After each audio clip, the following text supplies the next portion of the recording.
Greetings, all of you. I'm Peter Young. I'm president of Societe de Chimie Industriale, and I also happen to be president and CEO of Young & Partners, the investment bank serving chemicals and life sciences. And I'm very, very pleased to welcome you to what is really a very important panel on a very important topic, which is really the supply chain and logistics crisis that we have been suffering from for some period of time now.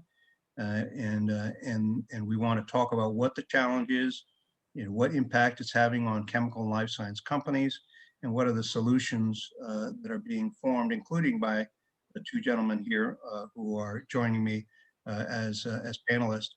It's very interesting because we have a lot of different programs, and this one was truly, demand driven. We had a virtual happy hour about a month and a half ago. And literally, the group could talk about anything they wanted to, but half the time they were all concerned and talking about the serious problems that they were having getting raw materials, moving final products, and so forth. So with that, it became clear to us that it would be great to have this particular panel, and with these two gentlemen, Mike Andaloro, who is president and COO of BDP International, and Glenn Riggs, who is a senior vice president of corporate strategy and business development at Odessey Logistics, two very well-known and highly regarded companies in this space. Before I start the panel, though, I just want to do a couple of housekeeping things and just say, first of all, those of you who are not members of Societe, I hope you do become members. There are a lot of benefits associated with it. For example, this recording of this session and the attendees are available to the members only in a members only portal, but also discounts to the luncheons and so forth that we have and hope to have some point in the future.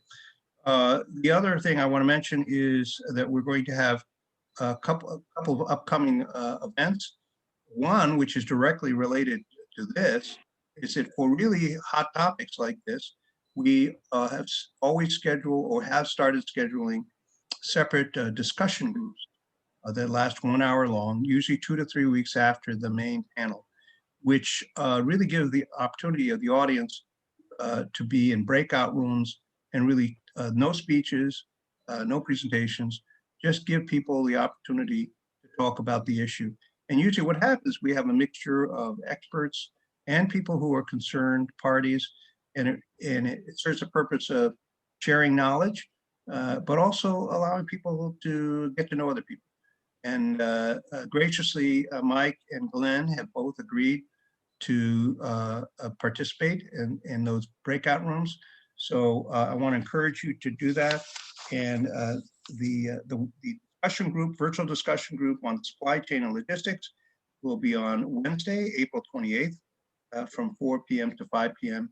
And you can sign up on the Societe website. The last thing I want to do is just tell you about 3 of the upcoming events. One is we have on April 21st, a very important topic, the ESG movement, where we headed. I think if you haven't heard the words ESG, that means you haven't read any newspapers for a long time.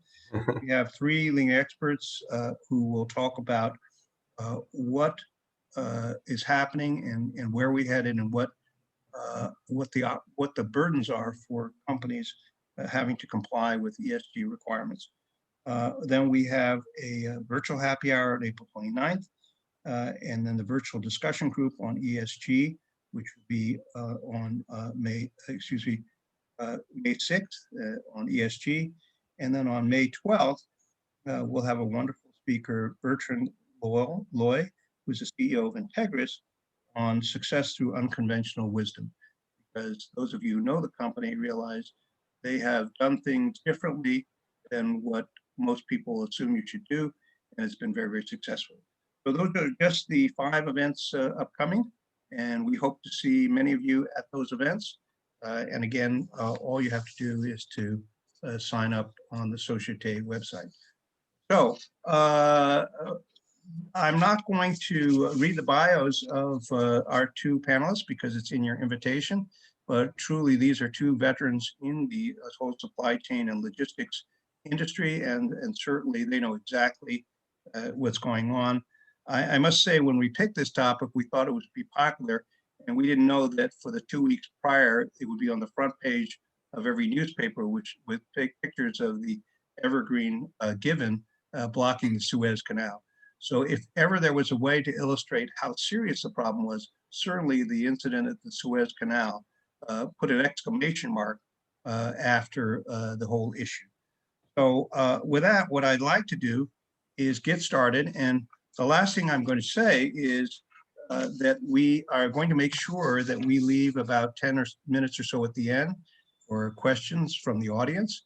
And the way that you ask the question is just to use either the Q&A function or the chat function, which are basically the same, and just type in your question. I'll be able to see it as the moderator and our two panelists also, and we'll try to answer as many questions as we can during the allotted 1 hour period. But the first thing I'd like to do is I've asked each of the two panelists to put together sort of 2 slides as sort of an intro to the topic. And we're going to start with Mike, and I'm going to put up his slides. And let Mike talk you through it. Hold on, I'll do it full. Okay, there we go. Thank you, Peter, and good afternoon, everyone.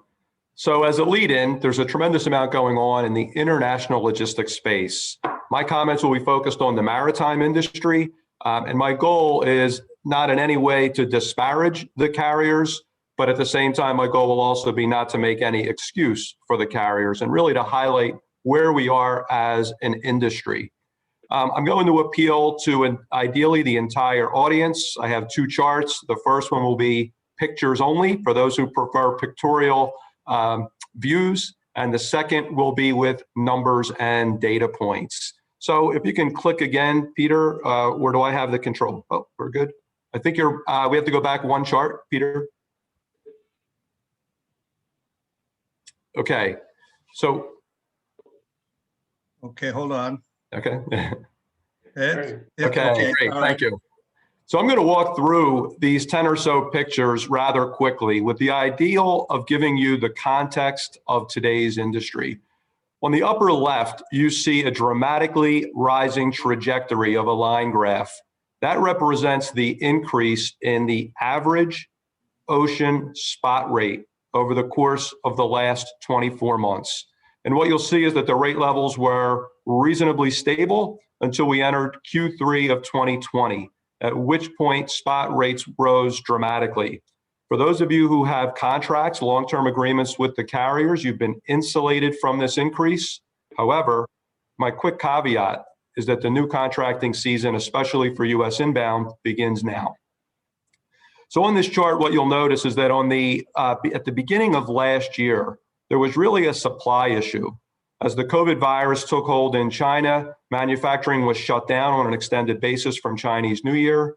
But then, as the virus migrated to the rest of the world, what we saw were lockdowns and businesses being shut down. Accompanying that was an economic recession. But in this second chart to the right, what you'll note is a large blue line going up and a large yellow line going down.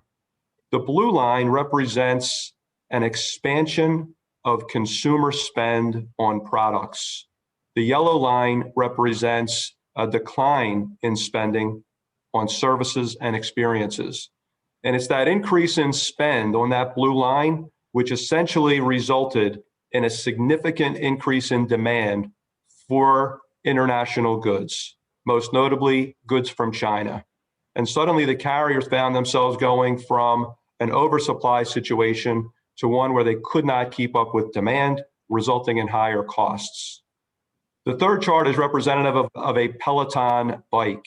And probably Peloton as a company became known as one of the stay-at-home stocks, right? Their stock price soared as people were no longer able to go to gyms, and they began purchasing goods. So in the first half of 2020, people were buying medical equipment, or firms were buying medical equipment, PPE activities, PPE goods. In the latter half of the year, the consumers took over and began purchasing white goods, furniture, exercise equipment, etc., leading to the rise in demand, which of course led to a rise in price. If we go to the second level, there's a picture of William Shakespeare. And the one thing I remember from my high school English class was the play regarding Richard III, or the story of Richard III, when on the field of battle, he cried out, a horse, my kingdom for a horse. The reason this is relevant today is that Richard III would have given anything for a transportation asset. This is what it feels like today, trying to get space on a vessel. Not in all trade lanes, but most especially the high volume lanes. The activity ex-Asia into the US and ex-Asia into Europe. While we have this environment of increasing demand and high rates, the chart you see in the second row to the right of Shakespeare represents on-time delivery over a multi-year basis. If it seems like your freight is arriving late and without notice, it's because it is. The carrier's on-time performance has dipped dramatically. For perspective, that black line represents 2020 on-time performance, and that point to point you see in pink represents the year-to-date 2021 on-time performance factor for the ocean carrier industry. Clearly, a lot is left to be desired from this chart. In the very middle, you see containers floating in the sea. This is not by design, needless to say, but we have had a significant number of vessel accidents and containers going overboard due to storms or inclement weather during the latter half of 2020. We suspect that many of you may have been impacted by these events. And then on the far right is a picture of the US West Coast. Much has been written, much has been storied about the situation of vessel congestion. At any given time this year, there have been anywhere from 30 to 40 vessels basically waiting off of the West Coast for the opportunity to berth and unload. This congestion has led to delays of anywhere from 7 to 10 days, wreaking havoc on carrier schedules and really on wait times for your imported goods. In the lower left is a pictorial of the US trucking market, specifically designed for drayage or transportation to and from the ports. You'll note quickly, even at this limited image in size, that there are no green dots or bright spots. For those who are shipping via ISO-tank, you may be experiencing significant delays as carriers are not incented to move tanks. They want to move their own equipment. And then, of course, an image that probably is very familiar to most of you, the vessel, the Ever Given, lodged on either side in a perpendicular fashion to the sides of the canal, or the land side. Most people then want to know, when will all of this end? I'm hesitant to make predictions because most turn out to be incorrect, but bank on this lasting into at least the middle of Q3. There really is no end in sight in the short run. Although one hope, I'll reiterate, is that as individuals get vaccines, we'll begin to spend again on services and experiences and less on products. And then in terms of some quick numbers on the next chart, you'll see an array of numbers here. I'll walk through each of these briefly. The 8 in terms of consecutive months represents month after month after month of double-digit year-on-year percentage growth in US imports. Simply put, the import market, most particularly into the US West Coast, is extremely, extremely hot and active. Next, you'll see the approximately 30 vessels. This is still the case.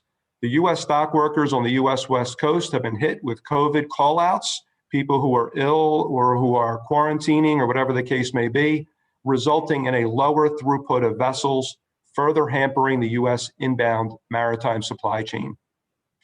You'll see the number 14 billion. This is the profitability estimated for 2020 for the ocean carrier industry. Clearly, they've been able to capitalize on, I don't want to say the pandemic, but rather they're capitalizing on the change in consumer behavior as more and more people are buying goods as opposed to services. The next number, 71%, may be alarming. That is the number of containers or the percentage of containers that are leaving the US empty. We're shipping more empty containers than loaded containers, further exacerbating an equipment imbalance. That number then is highlighted as well on the load factors chart. That load factors chart is indicating the number of, or the decline year on year in containers, loaded containers that are being moved. Simply put, empty containers are being repositioned. The 238% represents the average increase in freight rate for non-contract shippers. 23.6% representing on-time delivery declines month over month. You'll see the number plus or minus 40%. That's indicative of the number of rolled cargo transactions, meaning you can deliver the cargo to the carrier at the port or railhead, and there's an increase in the number of occurrences where that cargo then fails to load.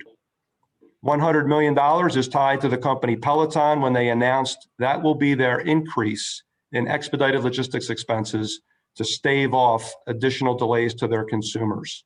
And $1 billion represents the estimated cost for the Ever Given clogging up of the Suez Canal. So those are some pictures and some facts and figures designed to provide context to today's discussions. Thank you. So clearly the solution, Mike, is that we just got to stop buying goods, right? One solution. Don't tell that to my shareholders. Let me turn it over. Let's turn it over to Glenn. Can everyone see this slide? Hi, everybody. Glenn Riggs. Peter, go ahead and turn to the first slide. I broke my two slides up between one domestic and one international, both focused on the U.S. market solely. So here is right from the ATA, the American Trucking Association, and the projection. They run every 3 or 4 years. They'll do a driver report. It's too hard to do and too deep to do every year. The last one they made was 2018. They refreshed it in 2019. And here's the U.S. driver shortage trend line right now, or that in 2018, they were estimating around 60,000 drivers short, and that is to grow to over 100,000 drivers by 2023. So as we talk supply and demand, we're going to, I'm sure as we get into this Q&A, obviously demand side, just like Mike was talking about, on durable goods has been really strong. And once those goods are either moved in the U.S. or touch the U.S. coast, 70% of all goods move via truck in the U.S. And so what that means is you need drivers to man every truck. And so this driver shortage becomes this underlying, condition that's still there and is going to remain there for the future until some other factors can change it. But this is definitely going to affect the supply side of meeting capacity. The next slide is a little bit more color from Mike's slide about the U.S. West Coast. That this is right out of American Shipper. That lower left two trend lines is, remember the port disruptions due to the labor contract on the West Coast back in 2015. That's the blue line on how many ships were anchored at any given time and not processed through the ports of LA and ports of Long Beach. The red line is what's going on right now. So you can see that we all felt that very significantly, that 2015 event, and the current event that Mike was just talking about is actually quite worse and more severe. And you combine to what Mike's point is, you combine the large ship volume. I think the February numbers for imports, they were up 27% year over year. With that volume, with lower throughput through the ports because of COVID labor problems, we have this problem. So that's my domestic and that's my international. The one on the right is just the same pictorial, just showing who's at anchor, which is the red, and then who's at the terminal berths in blue. So you can see how many ships are in versus how many are still waiting offshore. Thank you very much, Glenn. It's clear that there's just a serious problem. And actually, the interesting thing is that most people are not that knowledgeable about the whole supply chain and logistics, even though it's very, very important. But obviously, it's critical for either moving raw materials or taking finished products and getting them to the end customer. And of course, there are a lot of factors that have made it worse, which is, on time, just in time manufacturing and so forth. So that, any one hiccup and you have a serious problem. So let's start out, which is just say maybe just help the audience get a better understanding, which most are not experts. Clearly there are a variety of things that have created our current situation. Not just the Suez Canal. It's not just a shortage of drivers. It's not just, so it's the whole confluence of things. So maybe if, maybe Glenn, we'll start with you, just sort of lay out the key drivers you think have created this particularly serious problem that we have now. Well, I think, a bunch of us who are presenting here, we have gray hair. So we've been doing this for a couple decades at least. And what we've seen through the course of our career, I think, is lengthening of supply chains and making them more efficient and also lean. We get into JIT, just-in-time delivery, and we, trying to keep inventories down as much as possible to save costs. So it's been a very cost-driven formula to, moving manufacturing to Asia over the course of the last 30 years. And these supply chains have gotten quite long and very lean and very JIT. And I think what that also means is they're very, it's high risk, that some of the buffers that used to keep them intact are no longer there, as well as there's new conditions. And whether you can argue whether global warming is at play or not, but certainly the weather patterns have gotten more extreme. And we saw the February Texas weather. And so as weather patterns hit, or the Suez Canal blockage, or COVID, or the tariffs between the trade war between the US and China, it just seems like there's continual disruption and I know one of our questions is this going to end? And I'm just, at this point, I've become like, well, what's the next disruption? That the ones we're in may end, but there's going to be another one right behind it.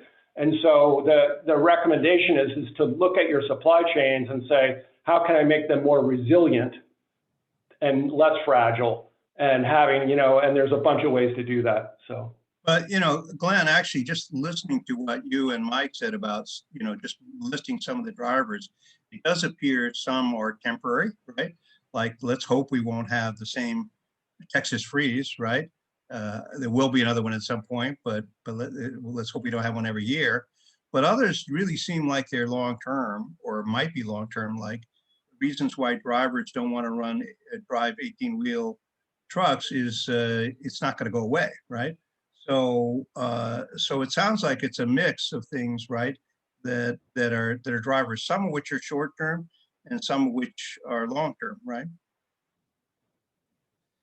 So Mike, can you comment on the same thing again about what are the key drivers, which are many of them, right, that are driving this problem? You're muted, Mike. Good now? Yeah. So first off, I agree with all of Glenn's feedback as well, right? Very well said. I think in addition to that, if I devote the conversation to the more recent events, coming into the year 2020, the ocean carrier industry was confronted with what was known as IMO 2020. The carrier industry then was confronted with new anti-pollution regulations, which caused them to either retrofit their vessels or buy new vessels or pay for higher grade fuel. So at the beginning of last year, the carriers constrained capacity. Coupled with Chinese New Year, a natural dip in activity, they constrained capacity. So what really exacerbated the year 2020 was the going in position with the regulatory development, the constraint of capacity, the uncertainty of demand for 2020 and 2021. And I would lump all of these things into a challenge with forecasting. So when we look at what has to change going forward, what the carrier community will say is we need better forecasting. We can't react with 5 days notice, 7 days notice, 10 days notice. Give us your long range forecast and we'll ensure supply is available. And by supply, it doesn't mean simply the vessel space. It also means the 20-foot container, the 40-foot container, or in some cases, refrigerated equipment, open rack containers, all these different types of equipment that may be needed. So to me, it comes down to supply and demand dynamic coupled with the inability to forecast. To your point, Peter, in terms of the long-term or infrastructure challenges in the maritime industry, there are very, very high barriers to entry. No one wants to go out and spend billions of dollars on a vessel when it's an uncertain future and an industry that has a greater tendency to lose money than to make money. And so that barrier to entry is quite formidable. If you look back over the course of the last 8 years, the ocean carrier industry has consolidated into a handful, what used to be 28 to 30 carriers, now down to less than 12. And so they're going to manage the supply side very carefully to ensure profitability. And I tend to believe that forecasting and potentially the insertion of, say, things like take or pay agreements will come more and more into the forefront as time goes on in an effort to kind of unscramble the current chaos. So Mike, obviously the solution is just take all those cruise ships and figure out how to put containers on them, right? Because there are a whole lot of extra cruise lines, right?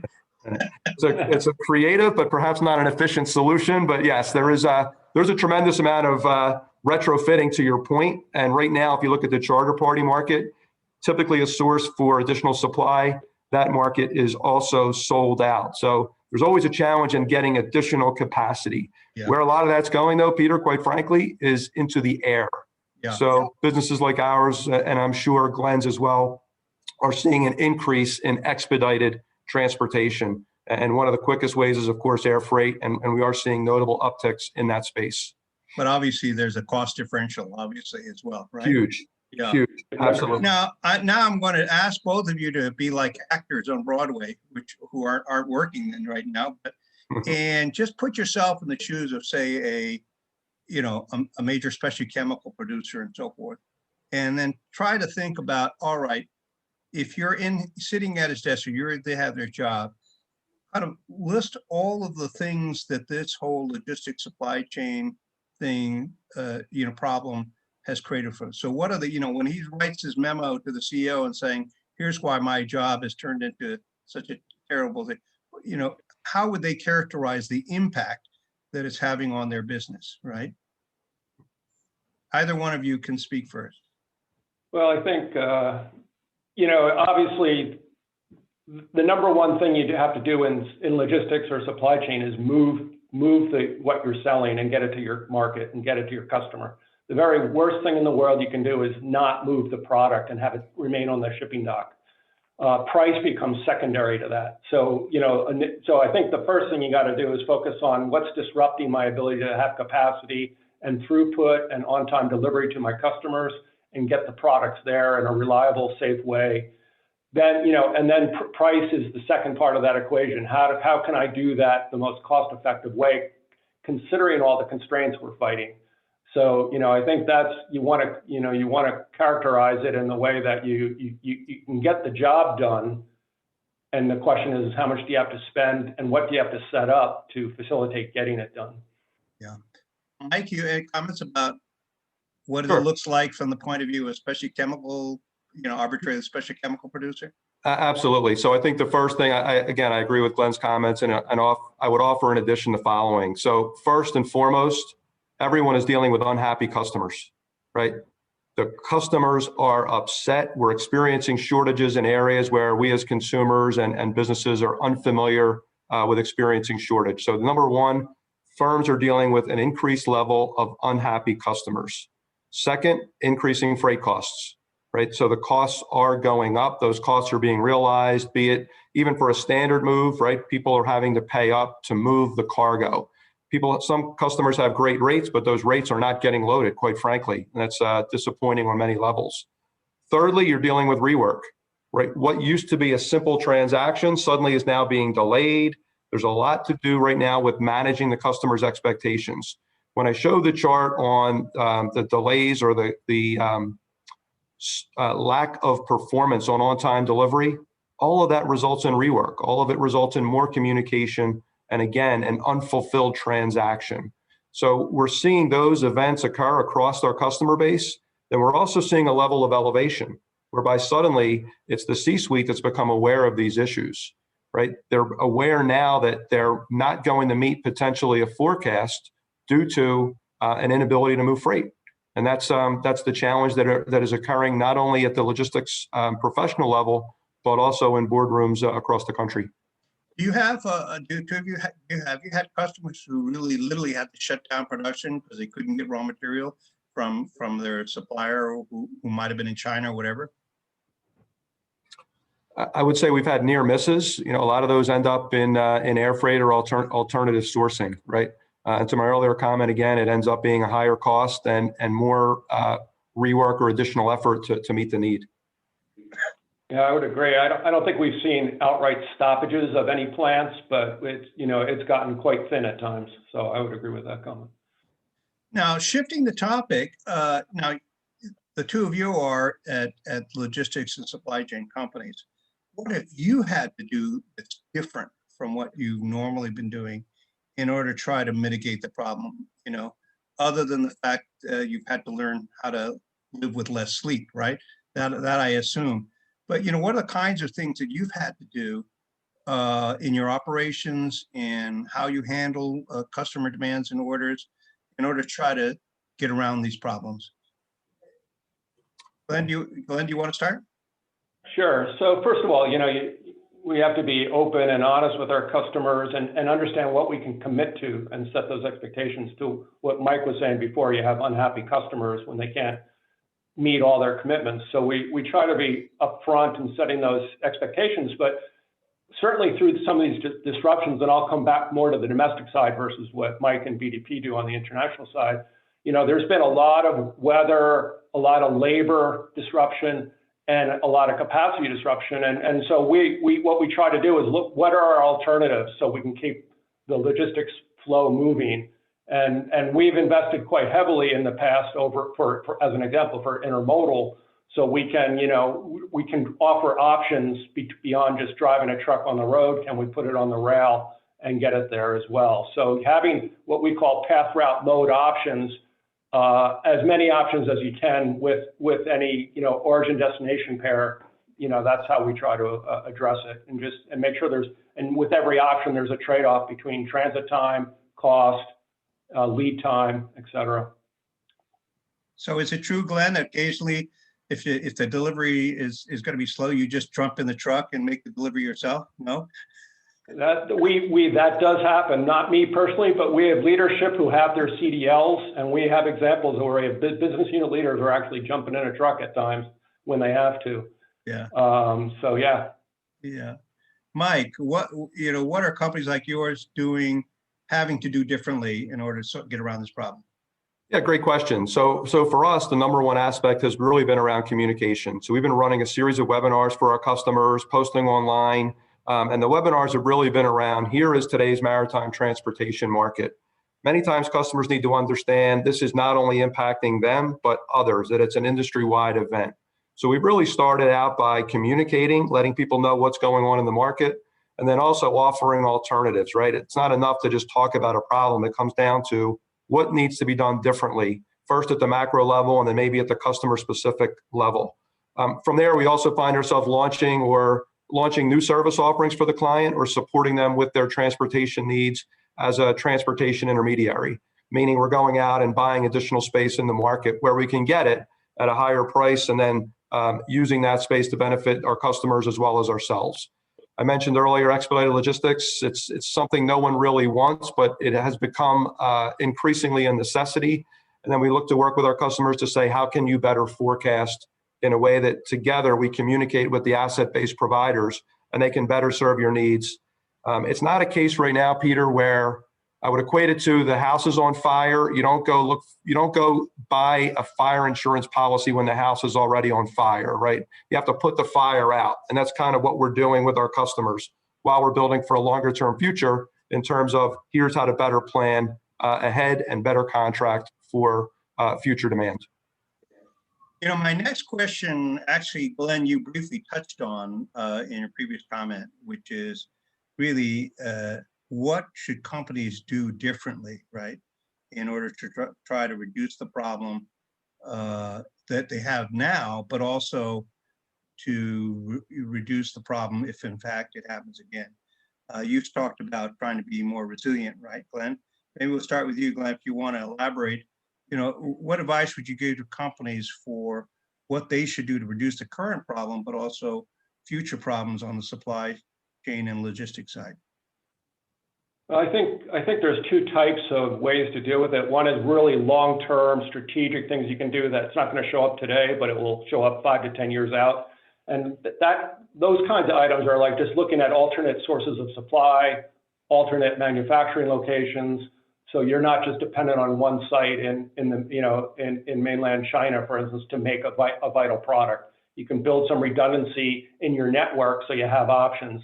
Maybe you qualify suppliers on a regional basis so you have closer regional suppliers for some of these critical parts.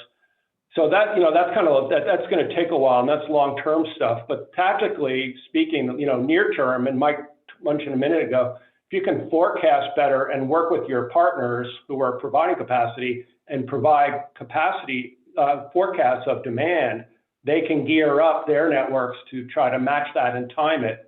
But they need lead time to do that. So having good forecasting, having lead time, looking at logistics options beyond your main one. I mentioned a minute ago, intermodal versus truck. Just having flexibility to jump between modes when something happens, and having another pathway to get there. Another comment is we tend to over specialize a lot of business. We tend to, and especially if you look at some of the order literals in like SAP that are attached to some of these customers, like I'll think of a tank truck delivery where they want, a stainless steel pump and 100 feet of hose with a tank truck delivery. But that order literal is 10 years old, and maybe that customer will accept a tank without that. And so we're trying to fill a really tight order literal or requirement. And if we could break it down and make it more plain vanilla, the more you can make your requirements plain vanilla, you'll be able to find more equipment to match that. So, so reviewing all your requirements and seeing what you can do to simplify the requirements so you can access a broader part of the market, being flexible on loading and unloading times at your facilities. I can't tell you how many facilities we run into where you're only allowed to load the truck between 1 p.m. and 3 p.m. in the afternoon. The broader your loading and unloading windows are at your facilities, the more opportunity you can to grab trucks that are coming through the overall network that will become available.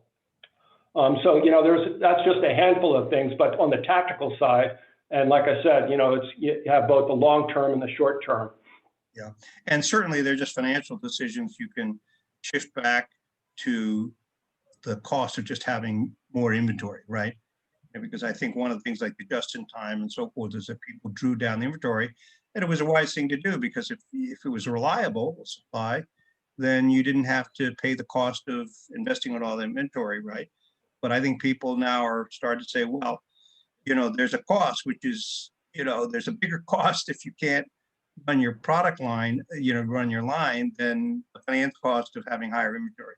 Mike, that same thing. What should companies be doing to reduce the problem? Yeah, similar themes, what I mentioned earlier, and what Glenn has referenced as well. So forecasting to me is paramount. I think firms have to look at how they contract space, right? I think that's going to change going forward, particularly in times of high demand, so that it's a win-win relationship on both sides of the equation and perceived as such. I do agree with the idea of more flexibility. I also think now's the time to explore new transportation modes. So if you're exporting out of China via ocean, perhaps now's the time to try the rail link, right, on an experimental basis, because whenever there's duress in any type of supply chain, new alternatives emerge, and this will be one that will emerge. We see things like what Peloton has done, where they've acquired a firm and they're going to start nearshoring. They'll start producing their product in North Carolina. I think their alternative supply sources is going to be an important part of the future. For those who are chemical exporters out of the Gulf, right, you want to start focusing more and more on being a provider or a customer of choice, right? Customers or carriers have options. They have multiple parties they can work with. You want to be a preferred customer. in terms of their viewpoints, specifically as more Gulf production comes online in the aftermath of the storm. So those are just a few facts, right? A few areas, but to me, it's going to be highlighted on the forecasting front more and more in the future. Yeah. Now, I think both of you touched on this next question earlier, but I'd like you to go a little more detail, which is how much of the current problem is short term, right? Like this, the impact of pandemic or a surge in, buying, products, and how much is long term. And I think, Mike, you already said you thought that the current jam, some of the, current problems might resolve themselves in the third quarter, but let both of you comment. Glenn, you want to comment on how much is current and how much is long term? Sure. And since Mike was commenting on the maritime industry, I'll comment just on the domestic trucking and rail networks. I think, I showed you that driver shortage chart, and that is a long-term problem that is going to take probably significant rate increases that we can't afford today to resolve. So we're going to be living with that problem for a number of years still before that resolves. I think, if we look at COVID, sure, the vaccination rates are going to come, get high enough, and COVID will start easing off. So that's a fairly short term. It does look like the Biden administration is keeping some of the Trump administration's Asia policies, specifically with China. So I think we're going to continue to see trade war and tariff issues. I think we're going to it just seems like the weather has become more extreme, and we're seeing hurricanes and winter storms that are have a higher amplitude to them. So I do think that we're going to continue to see that kind of disruption. So those are a few of the highlights ones. So I do think, and then the supply demand creates a disruption. Every time GDP really ticks up and gets hot and exceeds the network capacity of the logistics suppliers, we run into a capacity shortage problem. So every time we see that swing, we're gonna feel that pinch. And so this year looks like it's going to be one of those years. I think the current prediction is GDP is going to be about 6% in the U.S., give or take 1%, and that's going to definitely exceed the capacity of the freight network in the U.S. So what we're going to see is a shortage all year. So the capacity side of that equation is not going to instantly come up. It's going to take a while to come up. So essentially what you're saying, Glenn, is some things might get better, but this is going to be a long-term problem, but not just from one factor, multiple factors, right? And correct. That's what I think. Correct. Yeah. Well, you're really really optimistic, friendly guy, right? Well, I think we can overcome it. It's just you have to be realistic about what you're facing. No. Joking aside, clearly part of the reason why we have this panel is this is a problem that's not just short term. Mike, your comment, you want to elaborate on your comment from before? Sure. So the challenge at the moment is across the maritime sector. I indicated Q3, mid Q3 point, right? We might see some alleviation of the demand, but that'll bring us right into peak season. I do agree with the assessment on GDP, right? The percentages seem to keep getting higher. Where I think new challenges will emerge, right? It's not a case where it's a static environment. So as US GDP grows, potentially up to 5%, what we're going to see is the need for more US exports. And what we've now witnessed is the carrier saying, I don't value US exports. I value moving the empty container back to China, where I can command a much higher premium for that freight. So what I project for US exporters is it's going to be a more longer drawn out process from an equipment availability perspective. I concur with the view that rates will go up. They won't be as dramatic an increase as we saw in Q3 on the spot market, but expect higher freight rate levels and expect more competition for equipment. And again, all that's going to lead back from my perspective into more and more forecasting. If I had to handicap the percentage as short-term versus long-term, I'd put it at 60-40. Maybe 60% being more long-term issues. It takes a while to get new capacity in terms of vessels into the market, and 40% more driven by COVID and some of the ripple effects that we've seen, right? More people buying houses, which means more buying of furniture and all those good things that have driven demand. Some of that will peter out particularly as people start to spend more on experiences and services, in my view. And we'd expect to see that maybe mid Q3, mid to late Q3. Now, I'm going to ask a really big picture question, but it's actually a potentially important question. And that is, we're talking about moving goods around the world, raw materials, finished products, components, et cetera, right? Now, when we got to the trend was more and more globalization and lower tariffs, that just contributed to it, right? Because then there was an incentive for people to, source parts or make things in China and ship to the US. You didn't worry so much about how you got the raw material, how you got the product to the customer. When the tariffs came in, now rearranged a lot of what people could do, right? Because suddenly some products, were no longer economic to ship from one place to another. I mean, we all know that Jim Beam, they can't afford to ship to Europe anymore, which is really a tragedy for Europeans, but all because of the tariff. So that rearranged things, but sort of artificially, right? But now there's this trend towards self-sufficiency, right? The Chinese say, well, we're kind of pissed off that you've excluded us from this market or whatever. So there's a lot more to self-sufficiency, which again, in a different way, right, can affect this whole supply and demand and logistics, right? So do you have a view on this issue, right? Because it seems that it's just fluctuating all over the place, but it's in the geopolitical arena, which of course, it's really hard to predict, right? So, yeah, I mean, I'll take a shot. I'll take a first swing here. So, Peter, I agree with everything you've said in theory, right? I agree there should be stunted demand from China due to the tariffs and all that. And I think we saw some of that. But what I would attest to personally is we see huge demand for goods out of China right now. Across the spectrum, we see it within our own enterprise. Our volumes ex-China are up significantly. And I don't mean just year on year. The same comparison point holds through for 2019. Don't get me wrong, some of that is new business, growth on our side. But, if to the extent that we're a proxy for the broader market, the Chinese factory is alive and well and exporting globally. So in the past, we would say that a GDP growth rate of 1% would equal a doubling of that in terms of trade growth. So if there was a 5% growth in GDP, it would equate to a 10% growth in trade.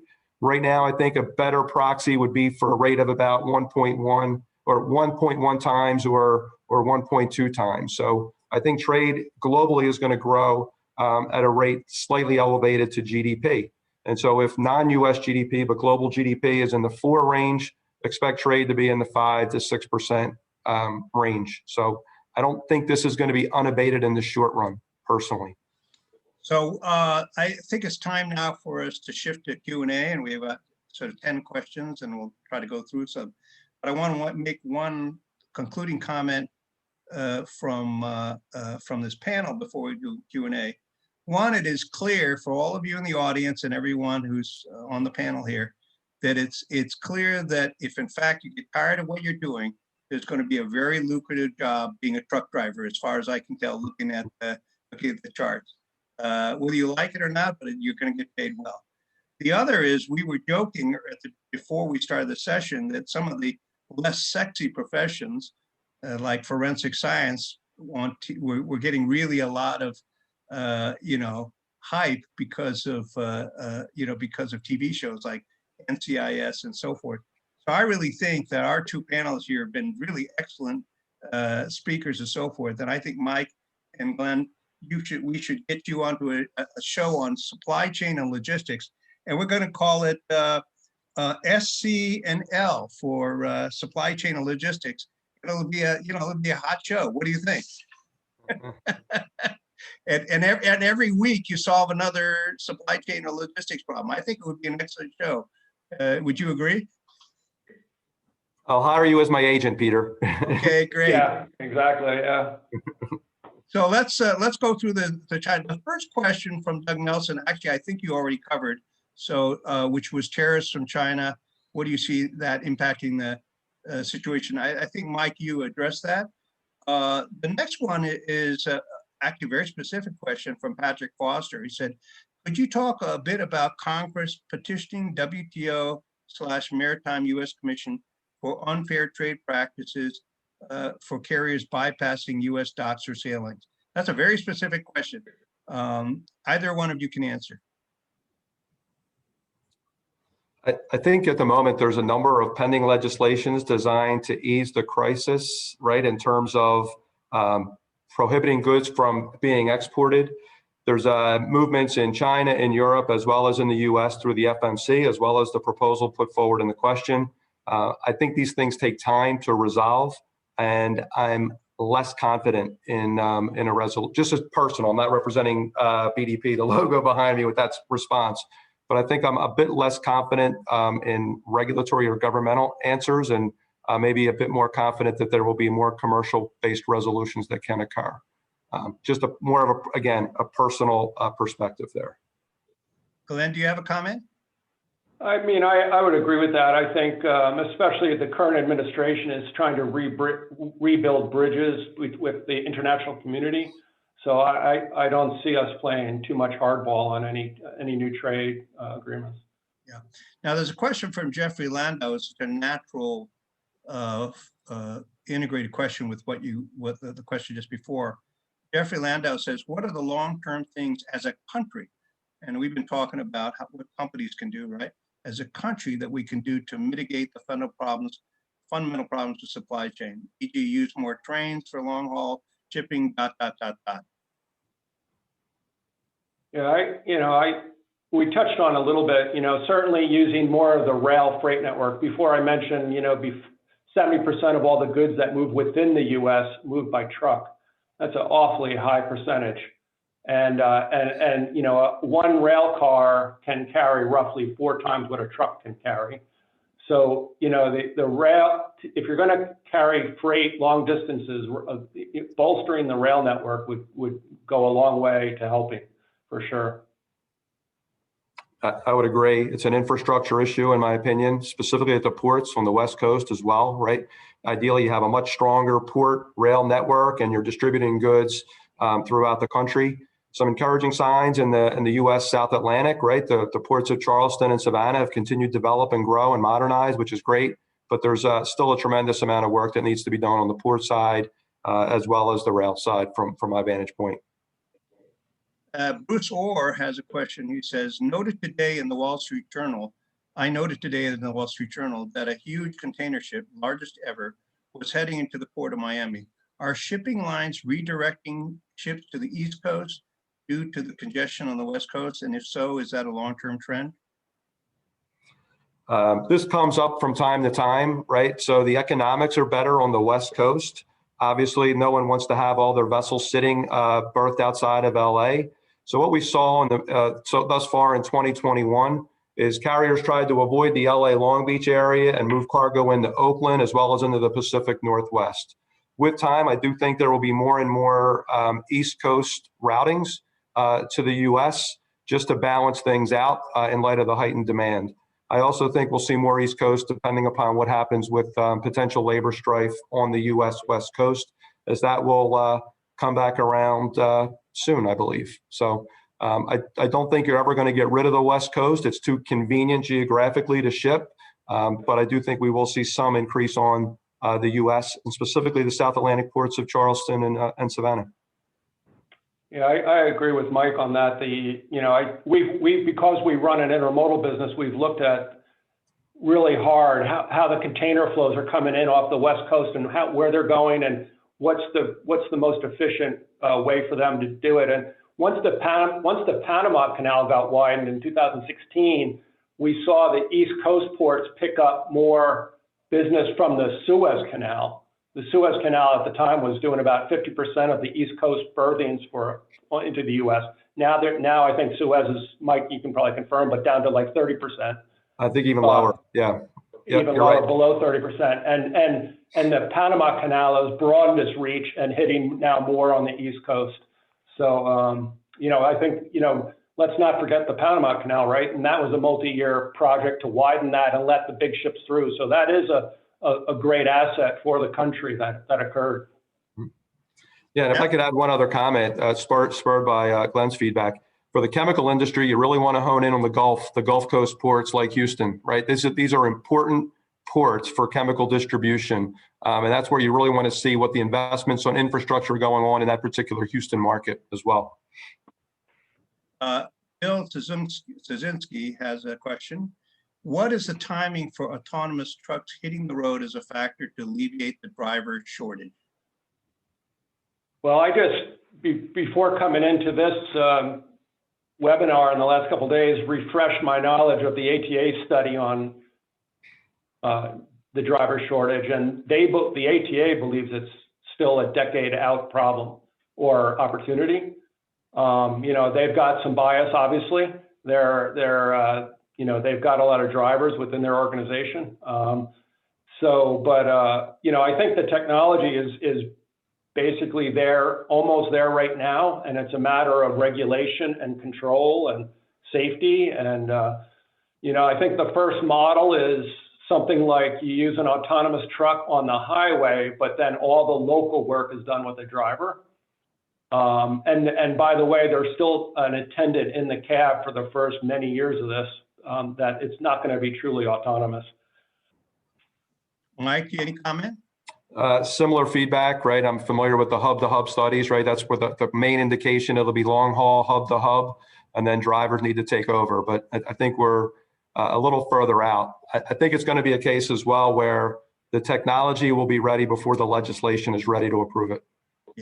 Well, you know, just to support what you say, anyone who's seen an 18-wheeler back into the loading dock of a building in a city, you know, it makes your comment saying hub to hub seem pretty credible, right?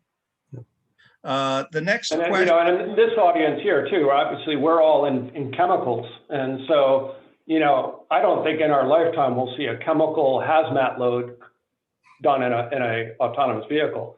However, and the way we hire chemical drivers, it's out of like a different pool, you know. So even if the general population of non-haz packaged goods goes to some autonomy, I don't know if it'll help our market all that much, because you still need this really experienced, really safe, really credentialed driver that's also an operator. And so, you know, I don't know how much that will solve our driver problem in chemicals. The next question is from Chris Allen, who says, the uncertainty of timing of freight into and out of the port is creating poor performance all along the supply chain. We used to be able to predict timing like clockwork, now not so much. And happy customers is an understatement. How can this tracking and communication around containers and where they are, how can they be improved and move some of the stranded goods off the port of LA and where to move it and offload it? So the question is, how can we improve the tracking and communication in order to, you know, improve this timing issue? Yeah, fair question, right? So historically, we as firms like BDP have been relying upon ocean carriers because they, in theory, and I'll use the term in air quotes, in theory, know when their vessel is going to arrive, but that process has proven rather archaic. So there's increasingly new startups in the track and trace field, focused more on predictive analytics. We as BDP have partnered with one of these firms to offer a predictive ETA. A big part, though, of their challenge is that the predictive ETA is often driven by berth arrangements. So when do they get the agreement to come in and actually unload? And that's been the real crux of the problem on the U.S. West Coast. So in the months ahead, you'll see more progress there. We as BDP are partnering, as I mentioned, with this other firm, as well as looking at our own internal solution capability, because the field is ripe with opportunity and the technology is finally catching up to deliver not only here's what the booked ETA was, here's the scheduled ETA 10 days out, but now here's the predictive ETA, not just by day, but by time as well. So that is coming. It's just not quite here yet at this time. Well, you know, one of the hallmarks of the webcast of Societe de Chimie Industrielle is that we start on time and we end on time. And even though we have a number of additional questions that are excellent in the queue, I think we'll need to end. But those of you, those questions are available to the speakers, so perhaps they'll reach out to you, or perhaps you can come to the discussion group and raise a question then. I want to end by basically thanking our two panelists. I have to tell you, it's not a surprise. I moderated you speaking, I guess, about 2 years ago, and you guys did an excellent job when you were just in a really sleepy, obscure industry that no one thought about, right? But now you're the hot industry, and you've done just as good a job as you did a couple of years ago. And I really want to thank you for doing really an excellent job of addressing what is really a very complicated but important issue. And I also want to thank all of you in the audience for your excellent questions. And if you haven't joined Societe, you should do so. And the other is, please look at the events that we have. We have lots and lots of events, webcasts, virtual happy hours, discussion groups, and so forth. Take a look at them and sign up for the ones that appeal to you. So thank you again, Mike and Glenn. I really appreciate it. And I want to thank all of you in the audience who, to be honest with you, you're the reason why we do all of this. Thank you very much. Thank you, Peter. Thanks, everyone.